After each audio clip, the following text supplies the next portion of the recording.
Hello and welcome to PopNerdery, the show that is nerdier than retrofitting your neighbor's DeLorean in the hopes that you can bust out your sweet guitar licks at the Under the Sea enchantment dance. This is a place where you are allowed to have an opinion on anything in pop culture, but you gotta have more than just a little bit to say. First, we'll catch up on the week in nerd news. Then we will do a deep dive on something that we've actually recently teased as something we would talk about way later from now, but we're ready, and you're ready too. And after that, we will give our own pop culture recommendations. If this is your first time joining us, welcome. I'm your host, Brent, back from the dead. And with me, as always, is the Johnny Five to my culturally insensitive Indian brown-faced Dr. Ben, Dave. Hi, David. Hey, Brent's back, guys. What up, dude? How you doing? I'm good. I'm good. I'm good. Good to see you. And in addition to my brother Dave, I have the sexy Harlequin to my Joker, Topher. What's up, buddy? I've always wanted to be a psychopath's primary whore. Do you guys want me to leave you alone, like give you a couple minutes? Maybe. It's been a while. Oh, man. I love it. So we got a little housekeeping to take care of. Got some ways you can follow the show. First and foremost, you can follow us on the Twitters at PopNerdery, PopNerdery. Comment as things they happen. I've been in there just using GIFs a lot. Not for any particular reason, just finding GIFs I like and posting them. So, be excited for that. GIFs and GIFs. All the times, except for you only pronounce it the other way. There are two ways to listen to this show. First is on the iTunes, type in PopNerdery into that podcast search bar.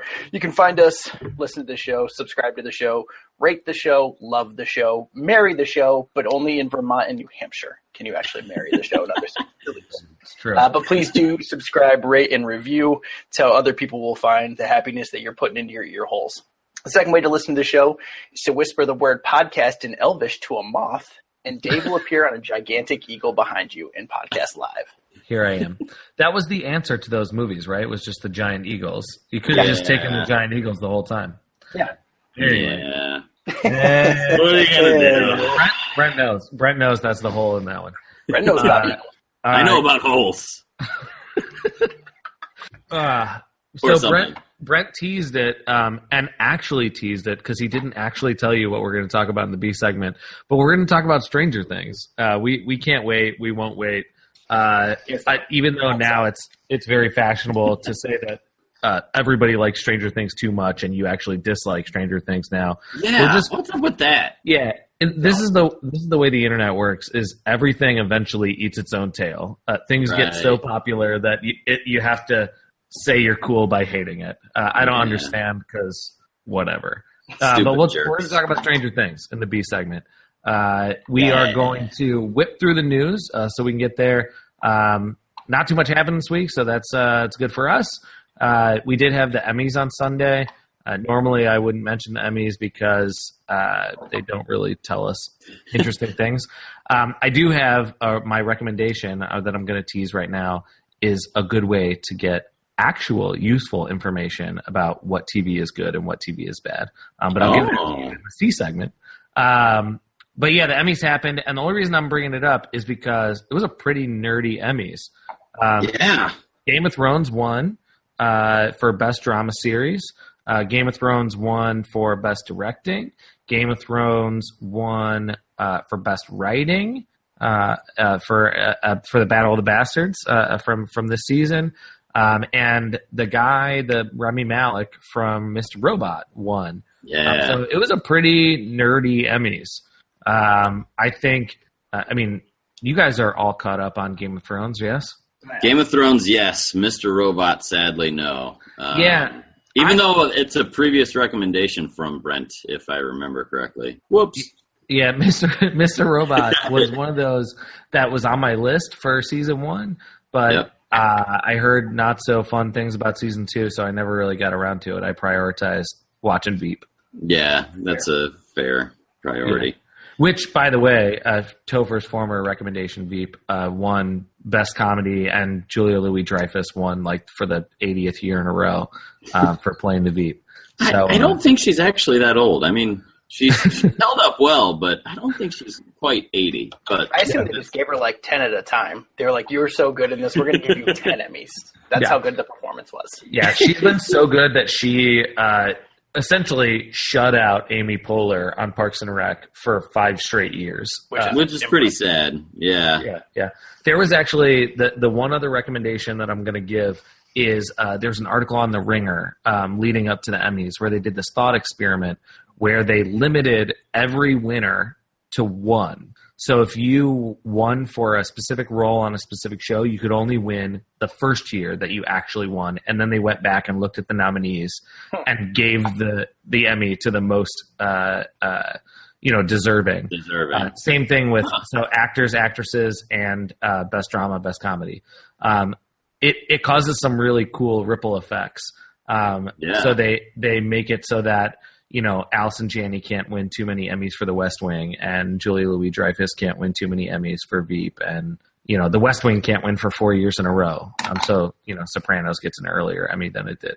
So it's a cool little thought experiment. If they limited it, how many times do we need to give Bryan Cranston an Emmy for Breaking Bad? Right. Why don't you just give him like the chance?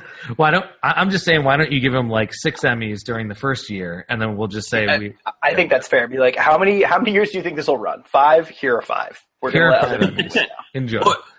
Or like you wait until a show is done, but then that just kind of screws the whole thing up, I guess, doesn't it? Yeah. So they actually made a couple of jokes about this during the Emmys this year. Jimmy Kimmel was the host, and he made a couple of jokes about Jeffrey Tambor on Transparency. He walked out. The first thing he did, the first joke he told in his monologue was he just walked out with an Emmy and handed it to Jeffrey Tambor and then walked back on stage and said, "Here, we're just going to get this out of the way now." And later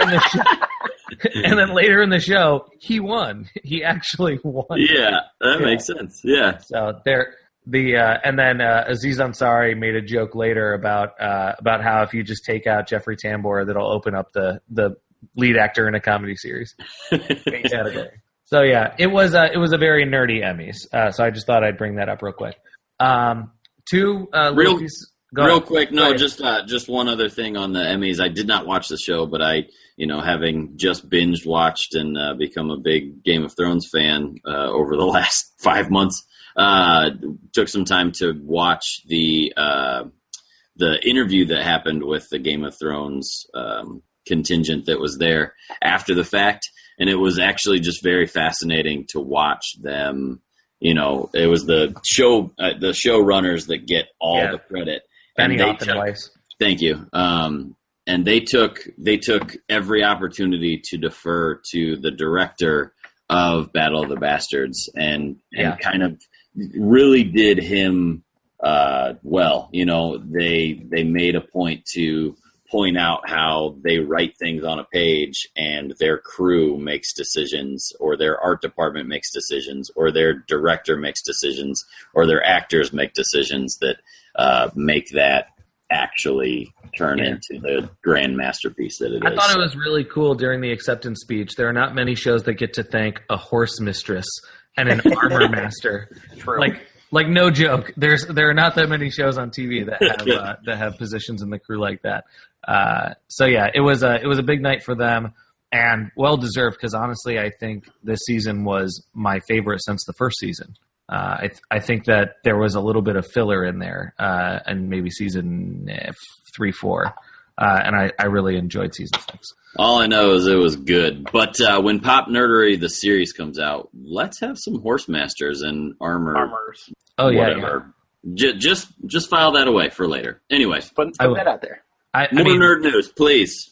I mean, I would love to also have an armor mistress here on the show because, in real life, that works out well for me. I missed that part. Armor mistress. Yeah. Ayo. Yes. So that was the Emmys. There are a couple pieces of movie news that we're just going to whip by. Topher sent a text message out to us today or yesterday. Something about the first release of the first image from the Jumanji reboot. And we made fun of it a little bit. I don't know about you guys. I don't know how that movie hit you when you were younger. if you were like out of that wheelhouse when it came, but like I liked the movie Jumanji. I liked it. How do you not like Jumanji? Yeah. I just didn't know if you guys. So I didn't know if you guys were like into your late teens and you thought it wasn't cool anymore because like I was slightly younger. Oh, yet another Pop Nerdery episode where Dave mentioned how much younger than I just don't know Brent that he is. Oh. I don't know where the line is. I think the line. Were you guys in your 30s when Jumanji came out yet? Or I'm sorry, I have trouble with numbers. So you guys were in college and Jumanji came out. How did you feel about it? What is the line? Have we found it yet? I was 12 when the movie came out. Okay. And newsflash, Brent read a book. I read Jumanji, the book. Because there's no words. It's a picture book. It has Robin Williams in it. There is no line of demarcation. And that, yes. No, I guess you're right. Come on. So we were all excited about Jumanji when it came out. At the time, yes, we were young enough to appreciate it. I was 12, but I was holding on to the fact that I could still watch children's films, even though I was 12. So this Jumanji film, based on the picture that they tweeted out, it really looks like they're trying to make me make jokes about it. Like The Rock just looks like The Rock in fatigues. He just looks like The Rock. Karen Gillan looks like a knockoff Lara Croft. Jack Black looks like Colonel Mustard from Clue. He looks like he's literally playing the same character that he did in the terrible King Kong movie. Congratulations, like Wardrobe just brought you the same stuff. I mean, he just looks like a, I don't mean to demean people's weight, but he looks like a fatter Colonel Mustard. That's what he looks like. Yeah, there's that too. And for some reason, Kevin Hart is in this movie. Because he just does everything that Dwayne Johnson or Ice Cube does. Yeah, it's crazy. God. It's crazy. So I don't know what they're all wearing jungle fatigues, which makes no sense because if you guys obviously you were very young when this movie came out. So you know that this movie took place in the real world, and the whole entire premise was that the jungle came into the real world, into like a suburbia. So I don't understand what this movie is or what it's trying to be. But it looks like shit. It's bad. They should feel bad.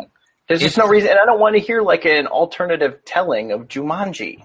Like, it doesn't make your sense. own adventure jungle movie thing. That's fine. So apparently The Rock posted a thing that said, the new movie will not be a remake or a reboot. It will be a continuation of the awesome adventure 20 years later. So it's Jumanji 2? It will honor the legend of Alan Parrish and introduce a whole new generation of fun and crazy Jumanji people. Did he actually say Jumanji people? No, he said introduce a fun and crazy Jumanji universe that so many of us loved, but I didn't want to read that. Might as well have just said Jumanji people. I'm fine with that. So, yeah. Go ahead. So, go ahead. Yeah. We haven't done this in a while, folks. You have to excuse us stepping all over each other's. No apologies. Yep, you're right. No apologies. So I tend to be a little bit more optimistic than maybe the least optimistic of us here in the room. And I totally could see where this will work. I can totally understand, like, tonally how it can honor, the 95 Jumanji. I'm fine with them exploring that world because it's just a fun place to dabble. In the same way, similar vein, I guess, to, why the 67 Jungle Book works. Same way with, the one that was released last year. Same way Ricky Tikki Tavi can work. You can play in that same place, that same jungle, for lack of a better term, and do stuff that is only on the outskirts. Where it's going to get really, really annoying to me is when it's all tongue-in-cheek, slapstick goofiness. Yeah. Because Jack Black's in it, and everyone else has to pander to that. You know what I mean? See, I don't know. I don't know if I really like. I am not going to criticize a thing that has The Rock in it. I like The Rock. I think he's funny. Yeah. I'm not going to expect it to, be Citizen Kane or anything. But I just wish they would just call it a different thing and make a new movie. Make your own jungle adventure movie. Right. That's all. That's all I want. But right. Stop. We don't do this. That movie doesn't need a sequel. It has a conclusion. The bigger issue, and I think we can all just call a spade, if you will, is that we don't need everything to be linked to something else just because. And that's the kitschiness that I think we're probably more upset about, rather than the fact that it's a Jumanji. Yeah. Movie. If it ends up being just like a straight parody of like Karen Gillan is straight parodying Lara Croft, and The Rock is parodying Indiana Jones, and then maybe that works. And Jack Black is literally murdering people in the study with a candlestick. I'm fine with that. I'm totally fine with that, but we'll see what happens. Actually, it would be really funny if Jack Black is actually playing Colonel Mustard, and he just is a game piece that actually got put in the wrong box or something. Yeah, they're just like, we also own the rights to Clue, and, we just realized we couldn't remake the Tim Curry movie, so... Right. Yeah, so here we go. Colonel Mustard. The other movie that released some media, there weren't too many this week, was Passengers, which is this movie that stars Chris Pratt and Jennifer Lawrence. It's a space movie. It looks a lot like Interstellar. It looks a lot like Gravity. It looks a lot like The Martian. But it's the premise of the movie is you're supposed to be in hibernation for 120 years, and they wake up after 10 or whatever it is, and they're stuck on the ship, and shenanigans ensue. I love Chris Pratt. I love Jennifer Lawrence. I love any movie about space. Usually, not any movie, but more movies about space, the better, because it usually means that people will tell their government that they want them to fund NASA. That's usually what happens when space movies come out.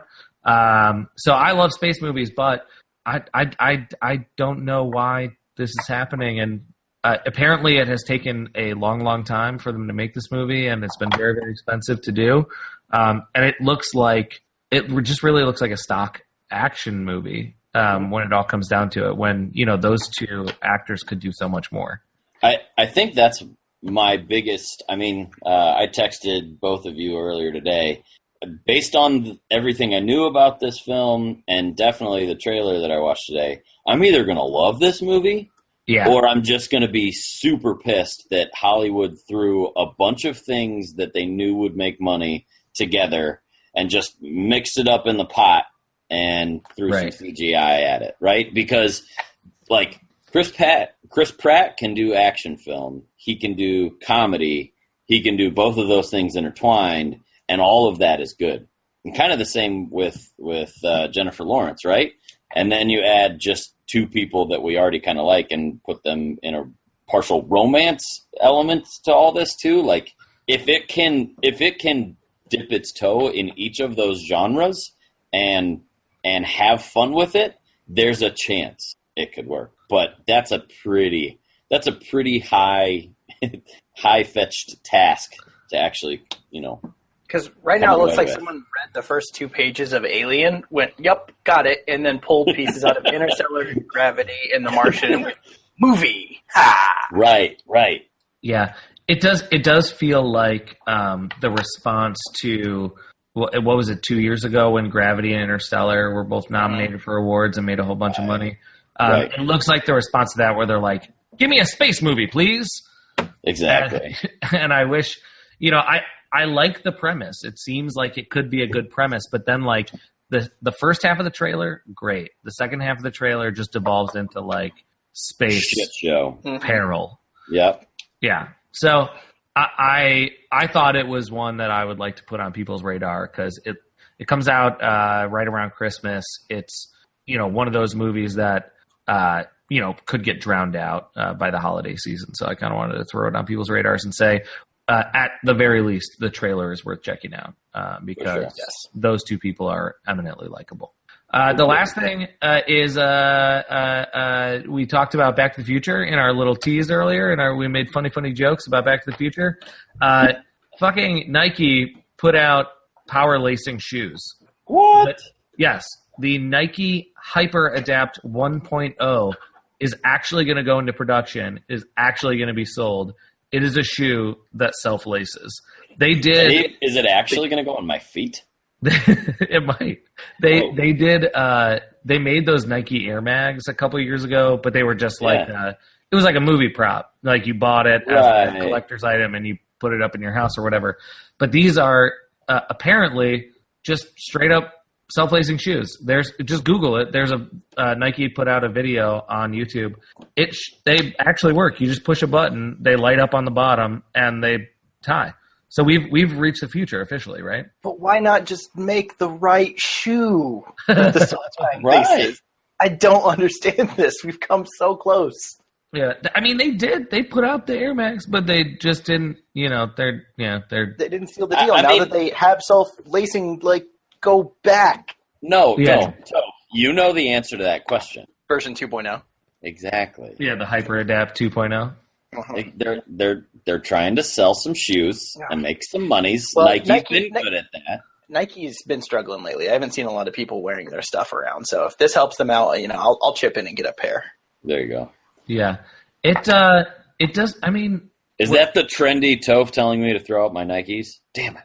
No, it was a joke about the hyper multinational conglomerate struggling to sell some shoes. Like they needed to, they really needed a boost this year. Oh, Nike! Yeah, they. I mean, the only thing that we're still waiting on is hoverboard, right? Hoverboards. They had that thing that came out. It's super close, yeah. Yeah, but you got to be on a magnet. That's hard. Yeah, I don't have magnet floors laying around. Not a whole lot of magnets anymore. I mean, I think one of the episodes when you were gone, I made a joke about a contractor coming to put a bat pole in my house. I'm sure I could get him to throw magnets down. Exactly. Maybe my stairway from the first floor to the second just be straight magnets. You would be dead in a week, and it'd be the best thing you ever did in that house. I mean, seriously, it seriously would. All right, we are going to take a quick break. When we come back, we are going to talk about Stranger Things. So don't leave us. We will not shit on it because that's trendy to do now. We're just going to talk about how much we like the damn thing, small flaws notwithstanding. So don't go anywhere. Stick around. We'll be right back. This episode of the PopNerdery Podcast is brought to you by Audible.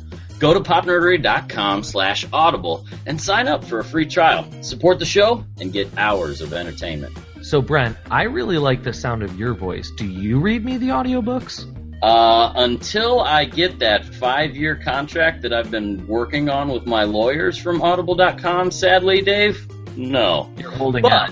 With your Audible free trial, you do get free audiobooks at the number of 2 to start out. And then after the trial ends, you get 1 audiobook a month for $14.95 per month. And then you can also receive 30% off the price of additional audiobook. That's right. It's the ones you listen to in your car. Audiobooks. It's a 6-hour reading of the 1995 Toyota Camry.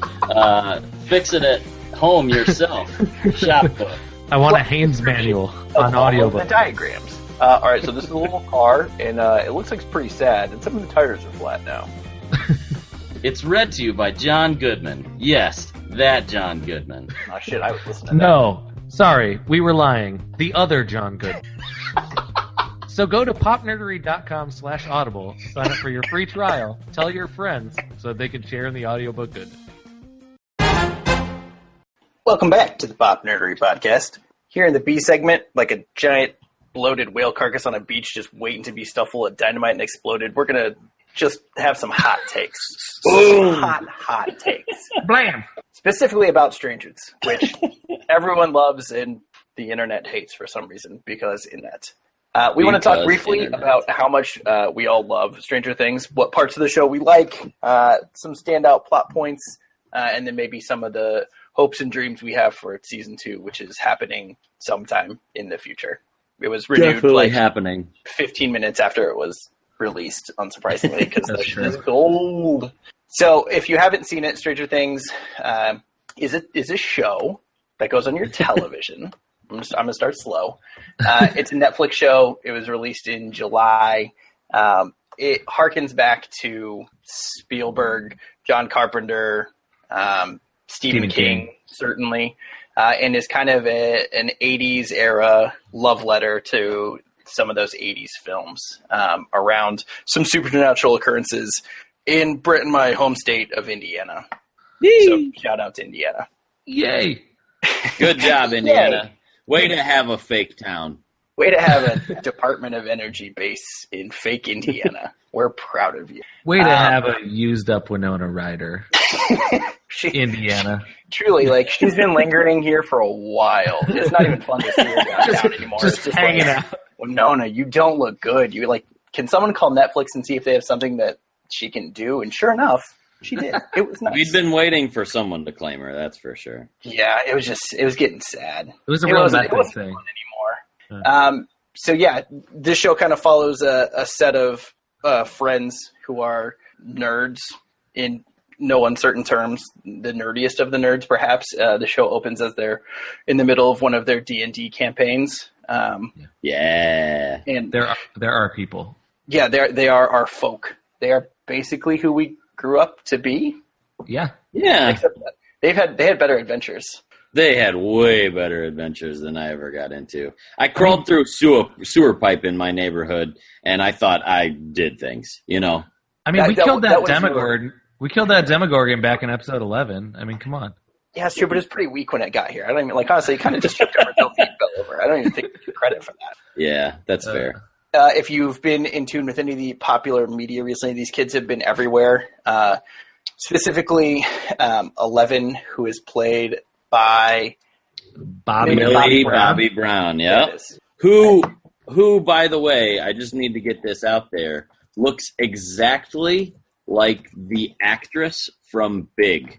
If you look at them facially, her name is Elizabeth Perkins, and they look exactly alike. And then also, just because it's the same vein, I retweeted a picture today of the actor that played the boyfriend.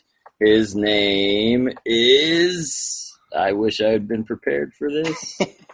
Wow. I wish I could Google faster. I am not a fast Googler. His name is... It's not Robert Loggia. He's not the boyfriend. Loggia. God, Joe Carey. And Joe Carey took a picture with the dude from Parks and Rec because they look exactly alike. Is this 6 degrees of Brent's brain trying to put things together? Pretty much. What are we talking about now? Or you know, we'll link to it in the doobly-doo. Yeah. You're talking about the guy who plays Steve. Correct. Hanging out with John Ralphio from Parks and Rec. See, how did you get that so much faster than me? You probably went to my Twitter. Don't worry. It took me a while to put those. Anyway, there's a bunch of doppelgangers that were found and cast in Stranger Things, and not only did they have all these callbacks to make us think of, you know, nostalgic, days gone by, but then they cast actors that looked like people that we'd seen in other things. Yeah. And I think the bigger thing is they cast actors very fucking well. And I think that's the best thing about this show for me is the performances. I think that there are a lot of like contrarians on the internet right now who are saying like, oh, it's derivative or, oh, it's just, you know, trafficking in nostalgia or whatever. But the one thing that people can't take away from it is the performances are really good. And it's a very high level of difficulty to try and find 5 or 6 child actors who can do this well. Yeah. Like the kid with the, you know, missing teeth. I forget the damn character's name, but the kid with the missing teeth, he looks like he was pulled out of a Steven Spielberg movie in 1984. Like that kid is perfect for this role. And I think that 11 especially, I'm pretty sure she's British, which makes her performance all the more impressive. Right. Yeah, because she nails it. She has to do a lot of subtle work without words in this series, and that's difficult for a child actor to do. And difficult these are for actors to do. Yes, let alone a child actor. And they're not. These are not, 18, 19, 20-year-olds who are playing 12 and 13-year-olds. No. These are 12 and 13-year-olds who are actually doing some acting, which is something that they did in the 80s. You know, now you get, 25-year-olds cast as high schoolers in your CW series. Back in the 80s, they actually did cast children, in the Goonies and Stand By Me and things like that. Yep. Yeah, and they have to carry a lot of the show. The adults in a lot of places are just kind of tertiary. Yeah. In a lot of ways. So the fact that, these kids have to interact with one another and carry the plot and have, really tense, kind of meaningful interactions between one another. And it doesn't feel, a lot of times you get kid actors and you're like, is someone just like literally like whispering the lines to them off screen so they just parrot them back? Yeah. All four of them are pretty much incredible.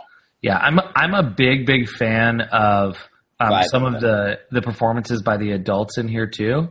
I think that Winona Ryder did a fantastic job. But I'm a big fan of David Harbour. I'm like one of the 10 people on the planet who liked The Newsroom. And he was the first 2 seasons only, please. And he did a really great job in his Hopper was awesome. Yeah. Yeah. He was awesome. He did a fantastic job. And we're going to give it, 5-10 minutes, and then we're going to talk about spoilers. But that character is super interesting, especially by the end of the show. Right. And I think that performance really gives, it gives the whole thing a little bit of weight that doesn't become silly because that actor is able to take the whole thing seriously. Right. Yeah, he has like this show was 8 episodes and it covered so much ground and there was character arc for almost everybody. Yeah. It was expertly, crafted in that way that it was going to let each one of these characters go through a thing and come to a different place. Except for Barb. Poor Barb. Yeah, poor Barb. Spoilers. Barb is another fucking thing that happened on the internet. Yeah. Yeah.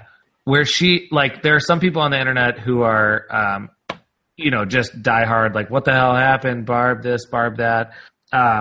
I think Barb was kind of a buzzkill. Just like loosen up a little bit. Barb, have some fun. Maybe you wouldn't have been out by the pool by yourself, Barb. Yeah, but was that really Barb's fault, or was that just the result of good parenting? I mean, yeah, probably. Yeah.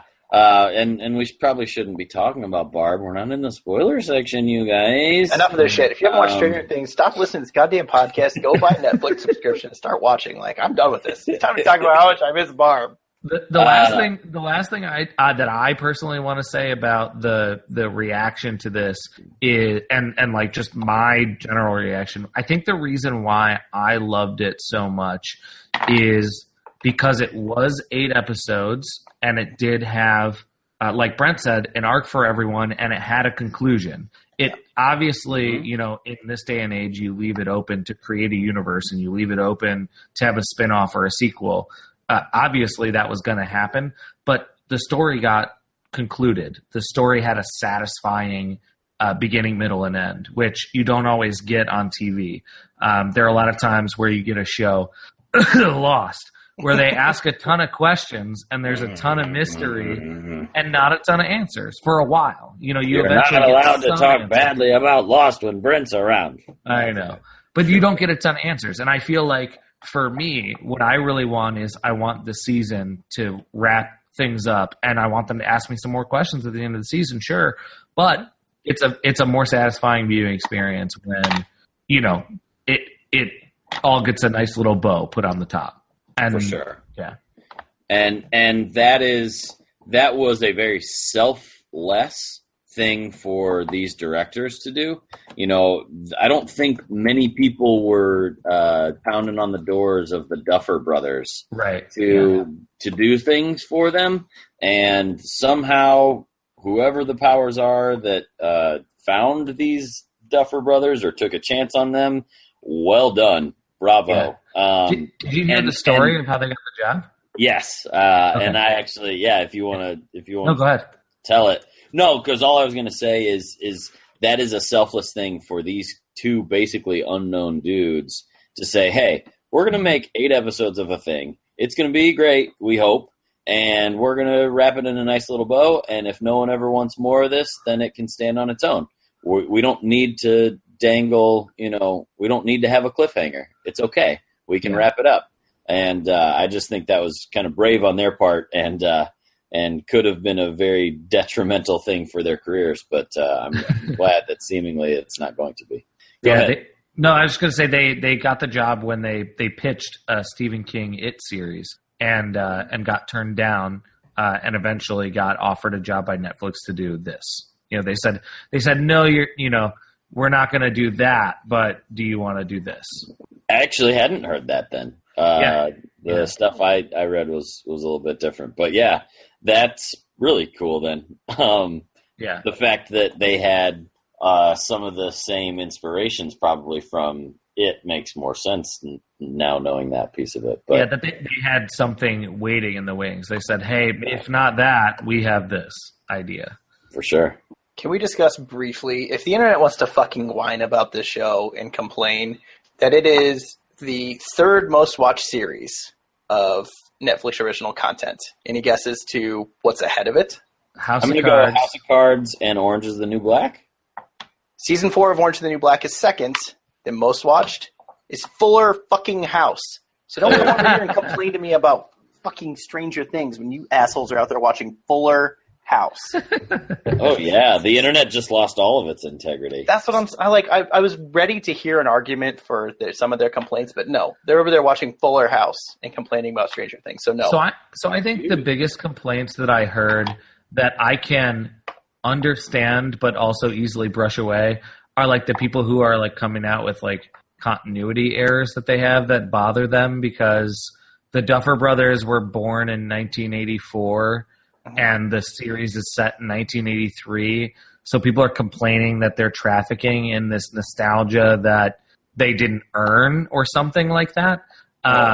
Which I think is a really shitty argument to make because... That doesn't make sense. I was born in 1982 and I'm nostalgic about E.T. and a lot of the stuff that's... Right. Like, what? But there are people complaining about like song selection and music supervising and saying like, well, if it took place in 1983, why'd you use songs from 1987? Or, oh God, when The Thing came out, it was a bust, but they have a poster on their wall of The Thing. Like, listen, this is, of course, it's revisionist history. Of course, we're trafficking in nostalgia. That's what the whole damn thing is. Right. That's what the premise behind it is. We're going to take these things that we hold sacred, not because we were alive when they were out in theaters, but because we own the VHS tapes and watched them until they went bad.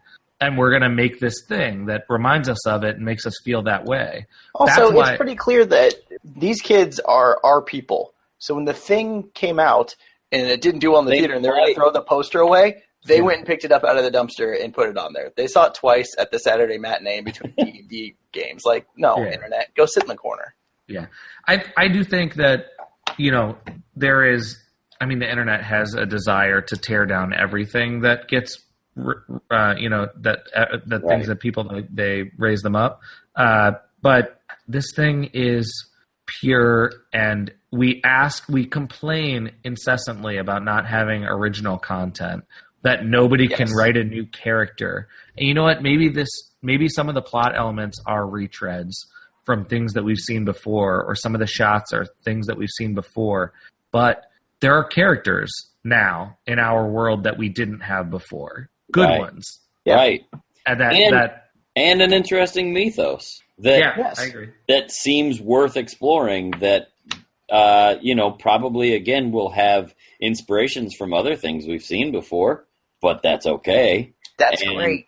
And that's kind of what we think we signed up for. So, yes, I'm with you, Dave. Shame on you, internet. All of you. Uh-huh. It just gets real, it gets real trendy to like a thing and say, I like it, I like it, I like it. And then it gets real trendy to be like, it sucks. Yeah, but it's garbage. And here's why. Right. I'm mad about a poster on the background shot. Really? Who are we to really complain about this? Because we're guilty of doing that same thing on kind of smaller levels. But I think for us, we care a lot about quality, and if something has value, it's going to have value on a certain level, but maybe not all levels. And as long as we can talk about that intelligently, then it's okay to critique things. That's the whole point of pop nerdery. You can have an opinion, but you got to have more than just a little bit to say. And when all of what you're saying is just picking out the tiny little details that seemed a little bit cheap, shame on you. I agree. And also I feel like we try anyways to do a fairly good job of not praising something one day and tearing it down the next. We try to give things a little bit of time and space, and digest it and come up with an opinion. But enough jerking ourselves off. Do you guys want to talk about the plot of the thing? And I do. And some spoilers. So at this point, if you haven't watched it, maybe just hit the skip button a couple times until you get to recommendations. Barb dies. Barb dies. Barb dies. They might not have hit skip yet. Oh, Yep. man. The internet got sad. You know what? When they introduced that character in like the third episode or whatever it was that she showed up, like you knew Barb was going to die. She was a goner. She was bait. It was pretty done. clear. She was nothing but bait. Like, it was obvious sexy teens were going to get together. Sexy teens were going to drink some beer. And sexy teens were going to have some consequences.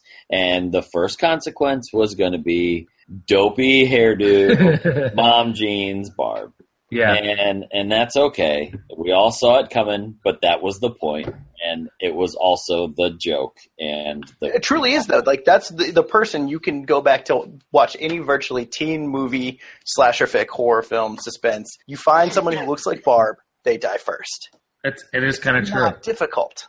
Like, that's the whole joke behind it. And that's why I think it's so funny that the internet has just completely freaked out about that. Where it's like, oh, you guys weren't around for any of that, were you? The internet did go on a little bit of a feminist fatwa over Barb. Like Barb did not get any justice. Barb, what happened to Barb? Why does nobody care about Barb? Well, it's like, guys, I can totally appreciate that. They had a freaking football stadium memorial for Will, and then like Barb was gone, and everyone was like, oh yeah. Oh, she wasn't there for that? Oh. Oh no. Okay. yeah. I get the point, but right. Let's just relax, internet. Like, not everything is a statement. They didn't kill Barb because they wanted to make a statement about Will being more valuable or something. Anyways, he's younger. It's always more tragic when they're younger. Well, he was first. He was first too. And he was first. First gets the most attention. Yeah. So the general plot and premise, and the point that really stuck out most to me was this whole interlinking of this false Department of Energy into what looked a lot like almost like an MK Ultra kind of physics, special sciences, drugs, basically like weird experimentation laboratory. That is the part that I'm hoping gets explored more as we go on, because that's the part when we were talking earlier about like the questions they left us. Like if it tied off and that was it, then that worked. But man, I want to know more about the weird shit, like how 11 gets developed, because she to me was far and away my favorite part of the show. There, Hooper is really great, and there are some other parts that I enjoyed the most. But honestly, just watching 11 wreck shit is truly one of for all of the internet's teeth gnashing about Barb, like, where's the celebration of 11? Because, oh my God, is she amazing. Woo! Yeah. X-Man. Basically. Yeah, I'm very interested to explore, this government agency, the reasons behind what they were doing, how they first, it kind of seems like they created this, whether they realized they were going to or not. I want to find out a little bit more about. I'm very curious to see if 11 is, a part of series of, experiments that they have conducted, and she was the first one that worked, yada, yada. Are there 10 others? Are there 9 more after her? Are they around still? Yeah, all that stuff. But one of the biggest things that I'm actually curious to learn a little bit more about is the aftermath of all these events. Like, this town was under the impression that their adorable little kid Will was dead. He gone. Right. And there was a stuffed body that was shown to everybody as dead Will, that's a pretty big thing to have to backtrack off of. And no one seemed overly concerned about it. They're like, oh, we're so glad you're alive. And it's like, you guys know that someone had a fake dead kid back there, right? No one's worried about this. There was like a newspaper clipping, right? That was like, Miracle Boy lives. Miracle Boy undies. Yeah. Because that's going to raise a couple questions, I would Apparently hope. it didn't. And I will say this, in defense of Indiana, yes, we would raise eyebrows here, I have to be honest. That's where I was going with that. Say what you will about the state of Indiana, but Toph and I are from there, and we are smart enough to we will notice when a dead child comes back to life, and then we find out that his corpse was fake. That will raise questions. I mean, we'll still be polite about it. I mean, I don't know if you guys have heard much about Indiana news over the last couple of years. They're real big on their religious freedom. So I'm s上they would raise some eyebrows over a story of a kid who dies and then 3 days later comes back to life.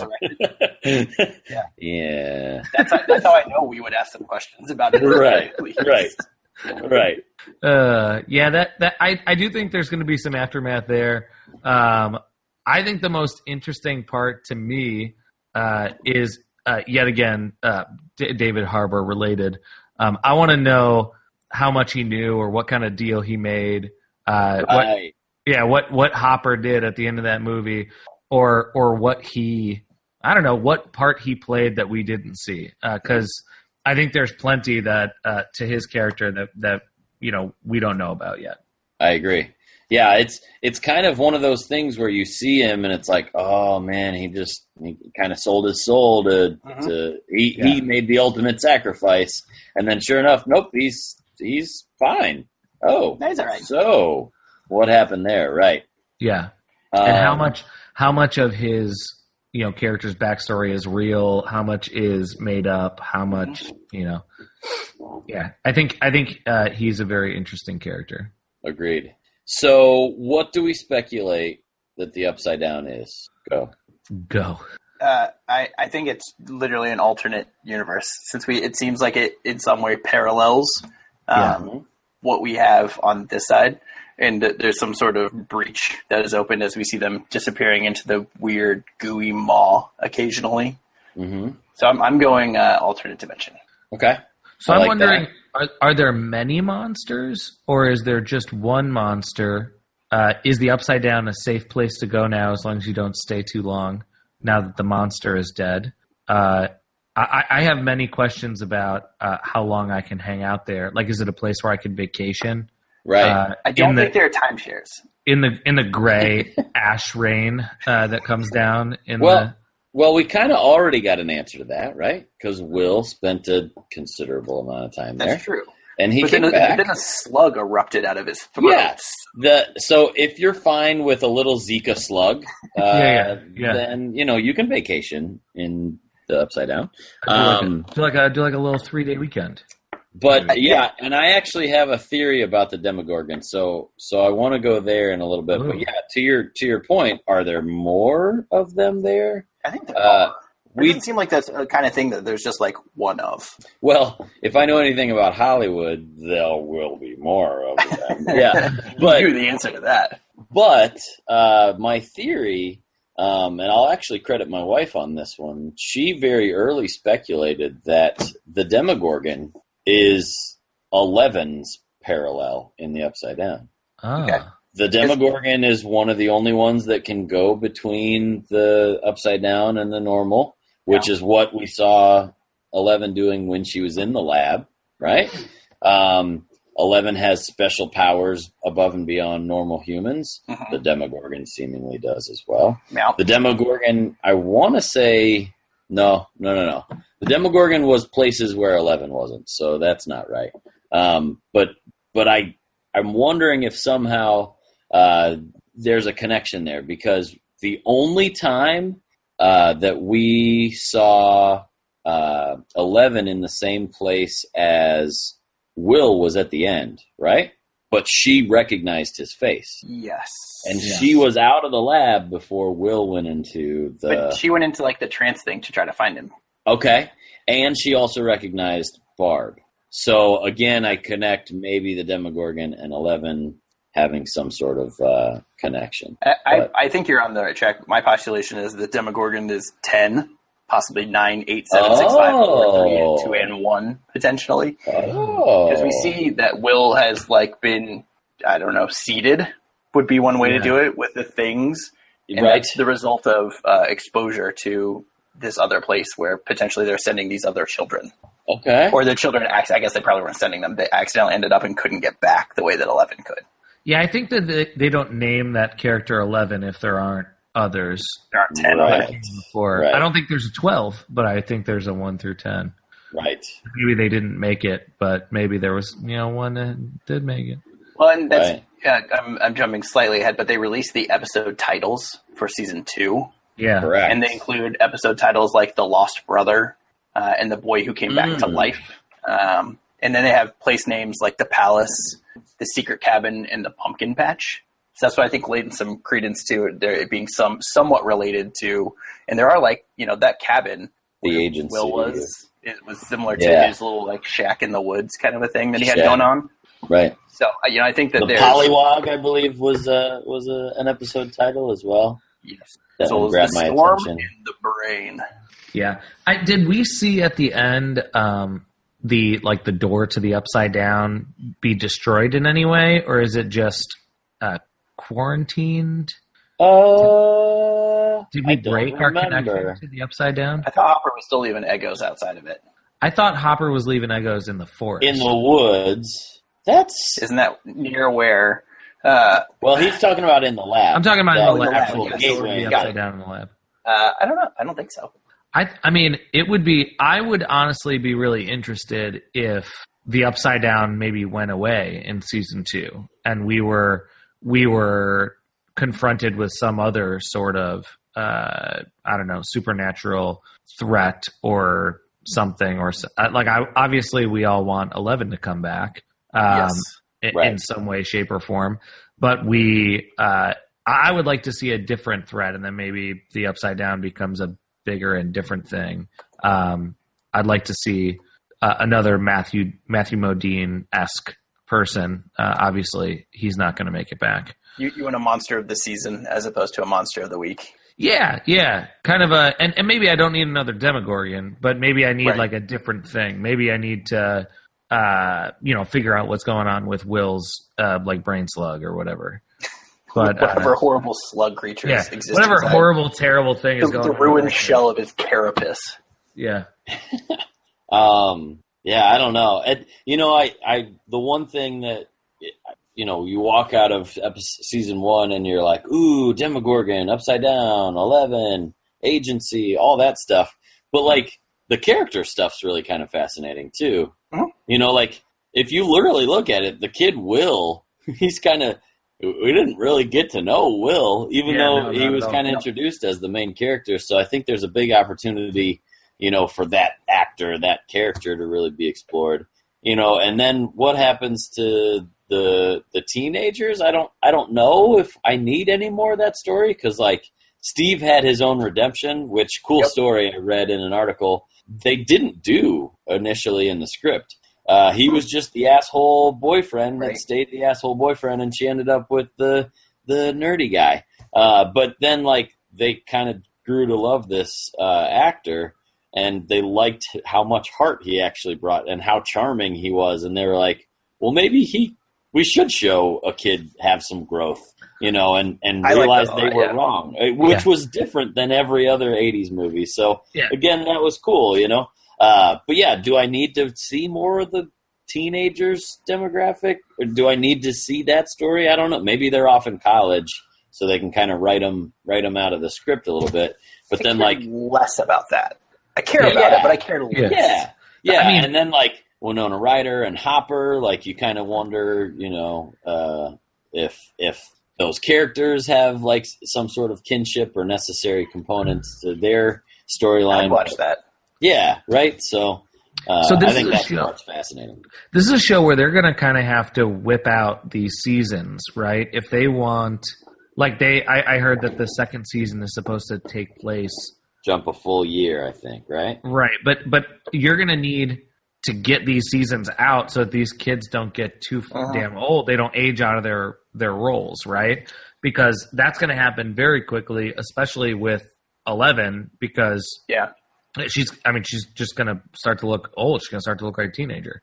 That's kind of the way that this works. Is they were able to like bang out all of the Harry Potter movies, right? Right. And all these kids were able to stay in their roles, but you had to have.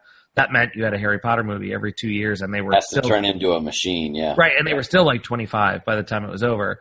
And the thing that series had going for it was that all the content, all the material was already created before.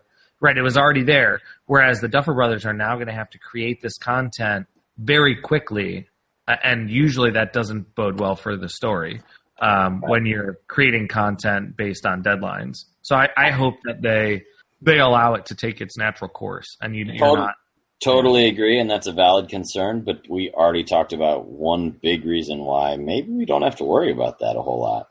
We saw a season 2 teaser 5 weeks after this show came out, and they already had 10 episode names. And names, like most writers, the way they work is they write a thing, and then they figure out the right name for it. I don't think they wrote the episode titles and then went, all right, cool, let's film out. Right. So that's at least an area where I hear you 100%. Yeah. But I have some hope. Yeah. Yeah, I'm hopeful. I'm still hopeful. Because honestly, I would just watch the kids play D&D. Like, that could just be one of the episodes. Just watching their D&D game. Like, I'd be fine with that, as long as 11 gets to play. And for the record, the three of us here on Pop Nerdery, again, were born in the 80s. Dave, all three of us, born in the 80s. I did do that. I've never played Dungeons and Dragons. No. So, what? No. So that's a yes? Yeah. Oh, yeah. Okay. See, D&D always had... I think I would. I'd play it tomorrow if someone offered, but... I think I probably would, I'll but it's see you in the morning then. I've always heard that you need a good DM. You need a good dungeon master in order for it to be worth a damn, and it takes that person a lot of time to kind of set it up. So I do have some interest. I think it would be fun, but I just never have had the resources. All right, this will be the last episode of the Pop Nerdery Podcast. We're just going to start playing Dungeons and Dragons. So everybody, have a good one. Gotta go. All right, dibs on the Demogorgon. This show hit all the right notes for me.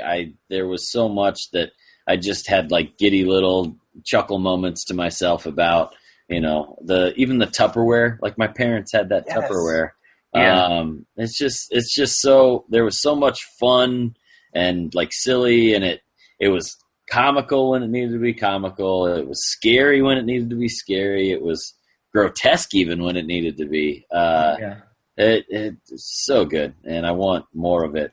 And I'm willing to go out on a limb and again trust that these guys, the Duffer Brothers, kind of know what they're doing. Yeah, I don't think there are lots of ways they could screw this up. I was also to say there's no way they could screw this up. There are plenty of ways they could screw this up. However, season 1 is so good, and there's, like we've talked about, there's still a ton of meat on the bones of the story. That, as we've said, if it had ended, it would have been satisfying, but you've been like talking, it would have been the movie you drove home from talking about the whole way, like, yeah, but what about that thing? And what if this happened? Like, now we get more of that. So there's plenty of meat left on the bones. It doesn't feel like, I don't know, what if you made a Jumanji movie and there was no reason to fucking do it? That feels boring. This, you're like, no, I want all of this kind of thing. Yeah, and I guess my last thing is I'm the guy who always talks about format and how format serves the function of the thing. 8 fucking episodes is perfect. Yeah. 8 episodes where some are 40 minutes and some are an hour and some are 52 minutes and some are 47. Like, they made the thing the best that it could be, and they were given the flexibility to do that by Netflix. So thank you to Netflix for letting them make the thing. And next season is the same way. It's only 9 episodes. So again, they're not trying to like, now let's do 17. Right. It's going to be the same amount of show, basically. Right. Perfect. So I love you, Stranger Things. And if you were a man and I was a woman, I would marry you and have a baby with you. And FX has a show coming out, or I think it's already started, called Better Things, which I just think is funny because whether they realized they were doing that or not, it seems like just a really tragic ploy to say no. This is good. We got the better things. It's a comedy show with the if you're familiar with Louis, it has the girl that that is his like on again off again lover Pamela. Yeah, I like that. The main character. So I haven't seen it yet, but Louis C.K. I believe is an executive producer or something. So I mean the real question, Brent, is there a Demogorgon in that one? Stay tuned. I guess we'll find out. Now I have to watch it. If it is, it's a better Demogorgon, I guess. It's a better Demogorgon. And it might be kind of strange too, but mostly just better. But mostly better. Yeah. Mostly just better. All right, so Internet, we've now slandered your name was awful to begin with, but we slandered it further. If you have things to say about Stranger Things, go ahead, hit us up on the Twitters at PopNerdery. Leave a comment in the iTunes or on the website, popnerdery.com. And I'm just going to send you 11 gifts. I'm not even going to lie. I probably won't try to engage you in any kind of conversation. Just 11 gifts. With that, we're going to take a quick break. Dave's trying to make my head explode, but I'm not going to let him. Oh, shit happens. Today's show is brought to you by Amazon. Go to popnerdy.com/Amazon. Shop as you normally would. Get the same Amazon you know and love while you get to support Pop Nerdery. So, Toph, next time you recommend a giant coffee table book about the Coen brothers, I can go to popnerdery.com/Amazon and buy 2 copies. Pop Nerdery is part of the Amazon Associates program. It means you get the same selection and low prices of Amazon you know and love. If you're a Prime member, you get the exact same 2-day shipping that you already compulsively buy things when you're shopping, and you support Pop Nerdery. That's it. This is simple. Click. Oh, sorry, Toph. I was already bookmarking popnerdery.com/Amazon. Dave, you did something right then. But bookmark popnerdery.com/Amazon in your favorite browser today. And remember, every time you're going to Amazon to compulsively buy things, popnerdery.com/Amazon. And welcome back. So, yeah, we needed to talk about Stranger Things, even though I think like 2 episodes ago we told you we would talk about it in like 6 months or so. Maybe we just kind of alluded to that. Or maybe you just wanted us to talk about Stranger Things. So you're welcome. But now, before we leave you to the rest of whatever you're doing today, we're going to do some recommendations to each other and hope that you are excited about them too. And I think Dave, since he's already teased a couple times that he's got one in his pocket he wants to whip out right away. Let's hear your recommendation first there, big fella. Thanks, buddy. I got a good one. Earlier when we were talking about the Emmys, I made a reference to my recommendation. The Emmys are a very big, bold version of TV criticism. They give a big gold trophy to the thing that they say is the best. And it's very limiting because, you can have a Breaking Bad and a Mad Men nominate at the same time. You can have a West Wing and a Sopranos nominate at the same time, and only one gets to win, right? And all those shows are fantastic. So there are a couple of TV critics on the internet that I trust and that I enjoy reading because they're entertaining in their own right. And 2 of those guys are Alan Sepinwall and Matt Zoller Seitz. They wrote a book called TV, parentheses, the book, close parentheses. So it's what they try to do here is they try to select I believe it's the 100 greatest American TV shows of all time. And they do it, there's like a ranking system and like a big graph, like a big chart in the back where they I like graphics. Yes. So this chart, their grading system has categories like innovation, consistency, storytelling, peak innovation. I repeated innovation twice, which isn't a very innovative thing to do. Yes, to repeat and overall performance. So those are the categories that they kind of base it on. The 2 of them both voted like 1 through 10, and then total at their scores. And it's a really good book that hooks you right from the start because they kind of walk you through their. It's not like there's a spoiler to this, right? Because there's a chart in the back that tells you what they ended up coming up with as their answer. But they kind of walk you through their thought process with like a G-chat conversation between the two of them in trying to pick the top 5 and then order the top 5. So I'm going to tell you their top 5 just to wet your whistle a little bit. The first 20 pages of this book is them trying to decide which of these 5 shows is the best American television show of all time. Their top 5 is, in no specific order, The Sopranos, The Wire, Cheers, The Simpsons, and Breaking Bad. Wow. There's a big gap between Breaking Bad. Well, I guess The Simpsons is still on.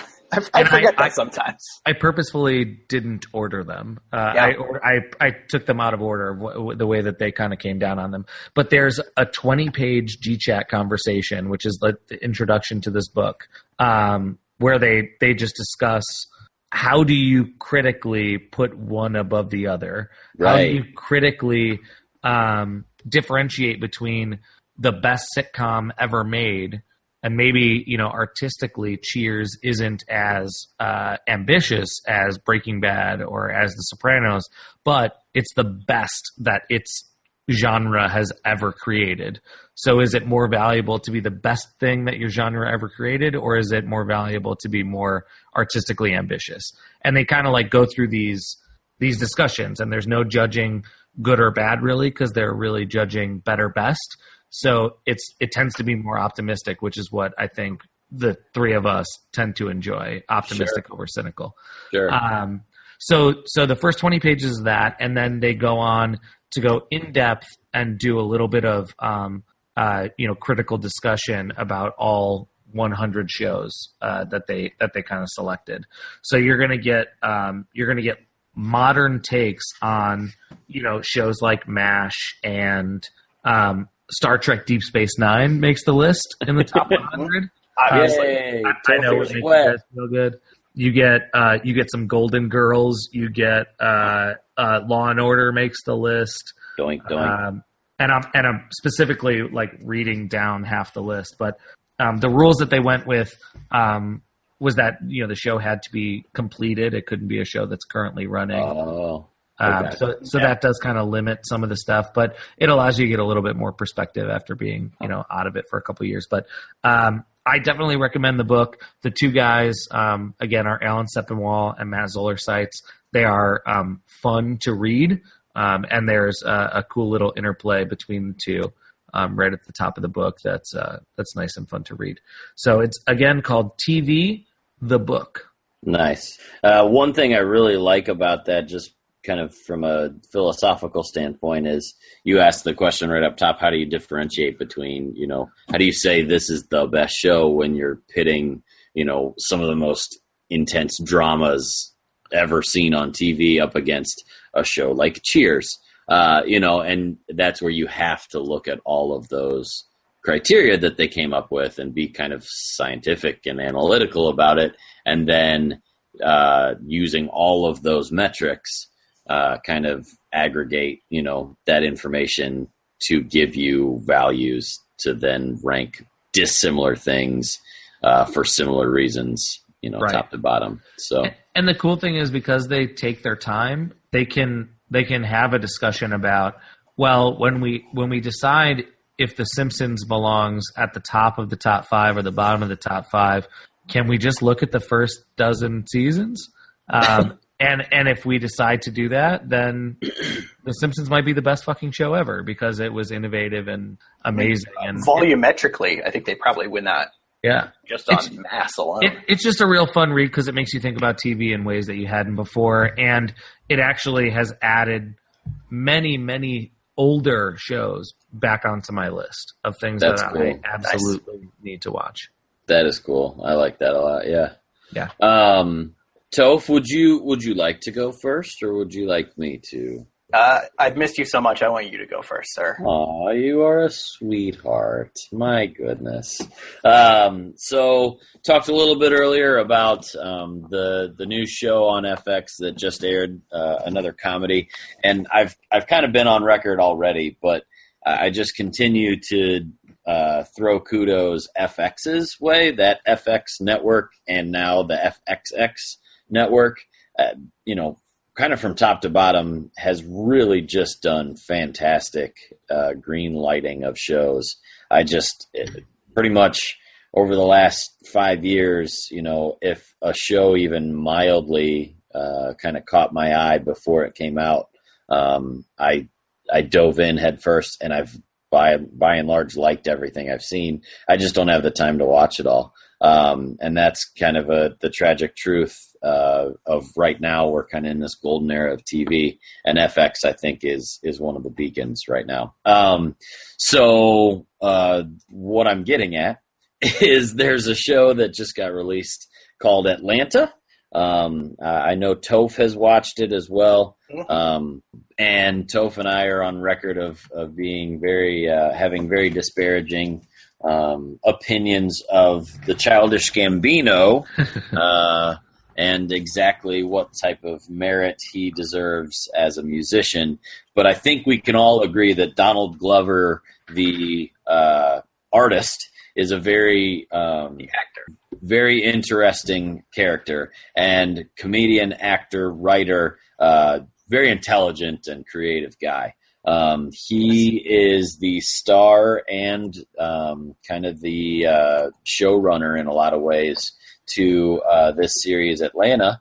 And being a guy who has tried to get into The Wire but hasn't been able to, I think it hits on a lot of the same tones of The Wire. And so maybe this is, the appeal of Atlanta for me strikes a lot of those same chords that other people felt with The Wire, but it's a dark comedy. And just to give you a quick overview of the show, it's about this character,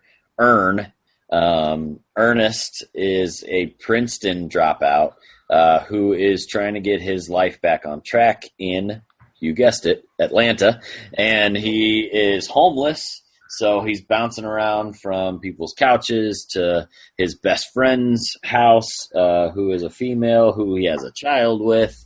And he finds out that his cousin has a rap career that's just kind of getting off the ground. And so being only 3 episodes in, we're starting to see what's going on in Atlanta and what sort of trials and tribulations, the young black male will find himself in. But it's all done with a really kind of fun, which is a weird term to use when people have already been held at gunpoint a couple times in the show.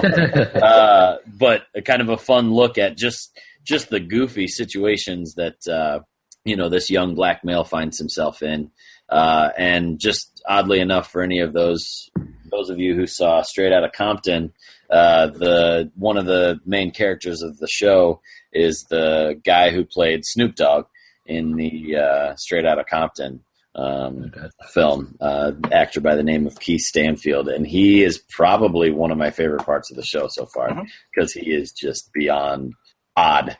So it's a really cool, I think almost necessary, tonally type of show for 2016. So I've been really impressed with it so far.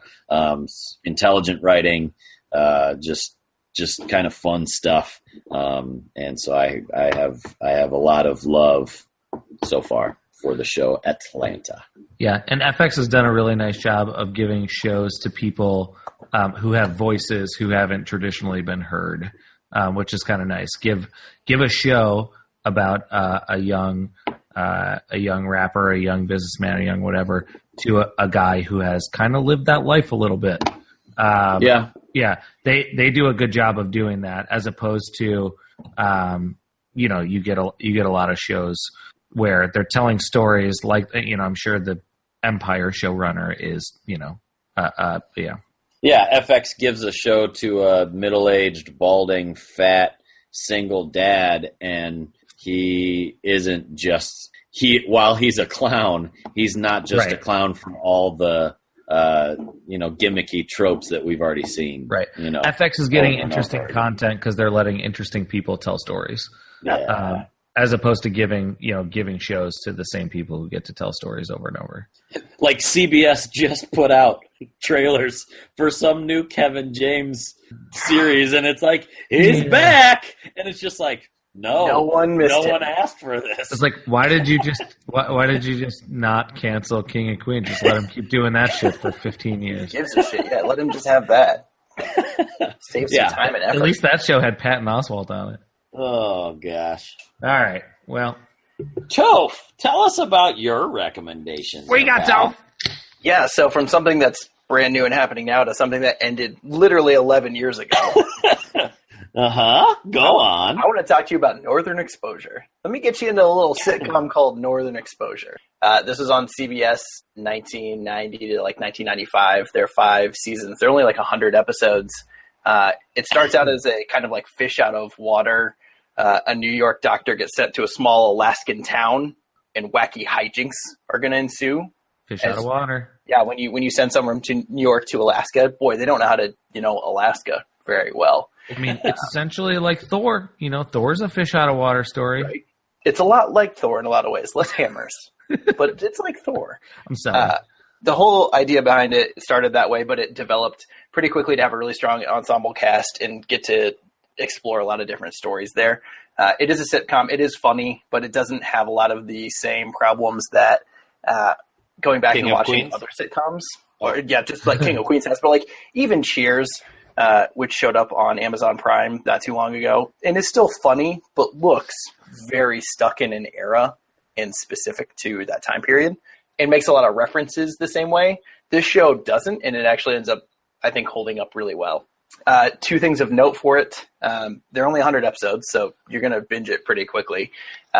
There's discussion right now of bringing a new series back as the 6th season. Northern Exposure, Home Again or something like that apparently they're writing right now with some of the writers who wrote original episodes. So there's a chance we'll get more of the thing, which is actually what prompted me to go back and look at this. And then the most useless but amazing piece of trivia is that Bon Iver, the talented singer-songwriter band guy, takes his name from an episode of Northern Exposure. So come on. Come on. What else do you want from me? Topher, as you were talking about Northern Exposure, I was looking in TV The Book. TV The Book. Northern Exposure does, in fact, make it onto the list of the top 100 greatest American TV shows. It is 2 spots after Futurama and 1 spot ahead of 1966 Batman. Then come on. What? Yeah. I can't pitch it any better than that. Get after it. That's all you need solid. to do. Yeah. Go put Northern Exposure in your eyeballs. Topher, can I ask you one question real quick? Absolutely. How many years are between 1995 and 2016? Just 7. 9. 21. That's what an Indiana University education will do to a future podcaster. Wow. Oh, man. Come on. Topher just thinks it's still 2006. That's all it is. I really don't know what year it is. He's still stuck in that haze. Wait, at least I did bad math in my head instead of Googling for things while I was talking. I may have come up with the wrong answer, but I did it in my head on the fly. I learned to do research at Purdue. I wish it was 2006. Are we sure that it's not? Because I'm trying. We were all younger and had more hair and less weight in 2006. Yeah, I barely had that much more hair. Let's be honest. Well, apologize for my absence in the interim. You guys did an excellent job. I did start Seven Eves a long time ago, but I haven't been able to finish it. So I listened to that episode in full, and I think I'm more prepared to actually go back and listen to it, because that's kind of what I'm realizing is I watch a movie, I like it, I read the book. I listen to a synopsis of something, I like it, then I read the book. It helps me get through things when I can visualize and anticipate. Basically just means I have a short attention span. Squirrel? And with that, hopefully, listeners, you don't have that short of an attention span, because I think this has been a meaty episode, but hope you loved every single second of it. And I'm locked and loaded, gentlemen. Coming at you are some finger guns. Finger guns. Finger guns. Pew, pew.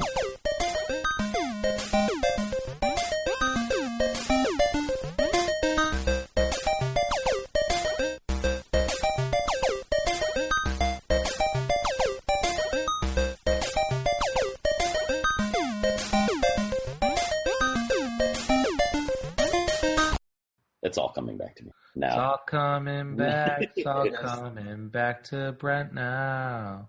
Sing it. That is definitely going to be the fucking post credits. Damn it! When it happens, I can hear it now. I almost always write it down. Fuck.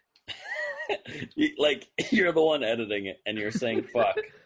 Well, you have every opportunity. It's too good. It's too good to not. Like it's too good not to. Good man. Because you're back.